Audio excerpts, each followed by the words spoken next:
journal intime d'un journal intime. C'est ce que nous propose Nathalie Reims ce soir dans cet univers si singulier qui est le sien, habité d'un mélange troublant de mystère, d'abandon et d'amour complexe sans avenir. Un univers dans lequel baigne son dernier roman, Journal intime, paru aux éditions Léo Cher, où elle raconte la passion de son héroïne pour un homme marié, une relation impossible, promise à l'échec, dont elle tente d'entretenir la flamme par l'écriture. Mais qui écrit vraiment ce journal intime? L'héroïne ou Nathalie Reims? Peu importe, tant ce roman est tissé de façon indémêlable de fiction et d'autobiographie. Dans ce journal intime, Nathalie Reims se confie au milieu de ces figures qui l'accompagnent, son père et son frère disparus et sa sœur, dont les photos fixent si bien l'absence.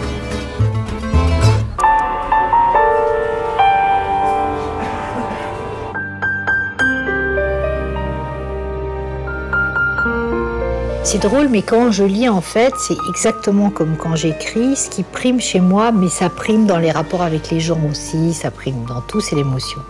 Lire Racine, ça me fait vraiment pleurer, quoi. Mais vraiment, ça m'émeut tellement. C'est tellement fort, c'est tellement beau ce qu'on est capable de fabriquer avec des mots. Comment est-ce qu'on peut donner autant d'émotions dans l'écriture? C'est ce qui vraiment m'obsède en écrivant aussi. Alors c'est peut-être pour ça qu'il m'arrive souvent aussi de pleurer quand j'écris, parce que les choses sortent et viennent. C'est important l'émotion, je crois. Enfin, plus en plein. Ont-ils oublié leurs promesses? Au moindre rire, au moindre geste, les grands amours n'ont plus d'adresse.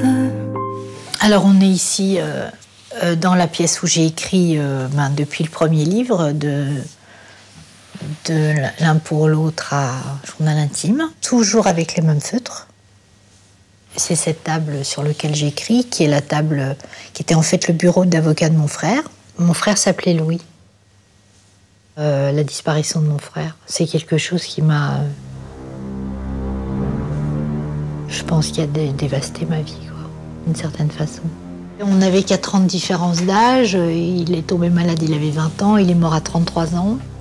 Il était très beau, très brillant, il était avocat, il avait été premier secrétaire de la conférence du stage, il avait, lui, un destin, alors qu'il semblait tout tracé. Et puis, en un an, il a eu une rechute à 32 ans, il a été emporté, c'est-à-dire j'ai vu, alors ce qui s'appelle la mort à l'œuvre, alors là, ça, je l'ai vu. C'est-à-dire j'ai vu ce que c'est que la vie qui vous fauche en un an, c'est-à-dire qui détruit tout, qui bousille tout, qui annule tout. Il y a quelque chose qui s'est arrêté là. Mais en même temps, il y a quelque chose qui a commencé là. C'est l'écriture.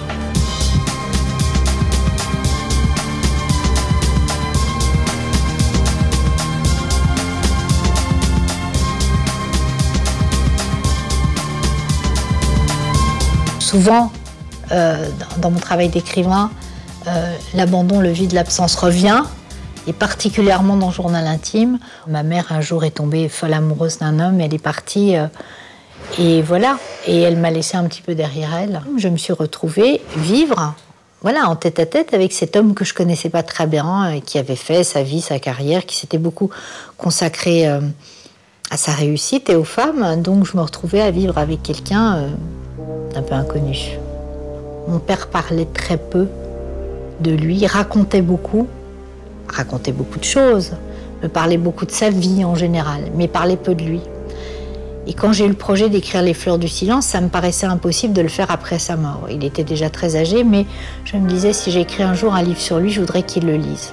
Alors c'est drôle parce qu'au début du livre, je le fais mourir, ce qui est assez gonflé, parce qu'il était tout à fait en vie et très en forme. Mais j'ai eu l'impression, justement, parce qu'on était dans un rapport si silencieux, que si, au début du livre, je ne l'allongeais pas sur son lit de mort, j'allais pas réussir à écrire et à lui dire tout ce que j'avais à lui dire. C'était Maurice Reims, donc qui était commissaire-priseur, après qui était devenu écrivain, romancier, et qui était entré à l'Académie française l'année de mes 17 ans, je crois.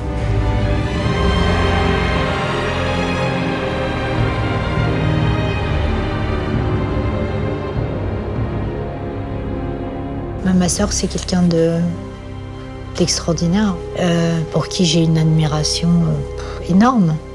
Je l'ai vue démarrer, réussir extraordinairement. Oui, c'est vraiment elle qui m'a fait découvrir la photographie. Et puis Claude m'a beaucoup appris aussi sur la photographie. Il y a très très peu de photos chez moi. En tout cas, il n'y a pas de photos de gens véritablement vivants. Il y a mon père et mon frère parce que la photo fige. Alors ces photos post-mortem, je les collectionne depuis des années parce que je trouve que c'est un instant absolument magique et fugitif. C'est le passage juste où la mort vient d'arriver, où l'être est encore visible, mais il est déjà plus là. Et c'est le stade avant l'ensevelissement ou la crémation, c'est avant la disparition du corps. Pour moi, la photographie, c'est une forme de fixité qui s'apparenterait à quelque chose de proche de la mort, en effet. Donc les gens vivants, j'ai pas trop de photos parce que ils sont dans... Ils ont leur bande de données dans ma tête, en fait.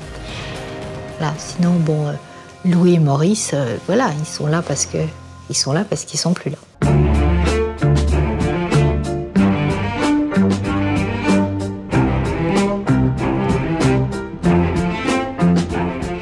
Il y a quelque chose alors en moi de mort. Ça, déjà, c'est quelque chose dont je suis sûre, c'est que le désir d'enfant ne m'est pas venu.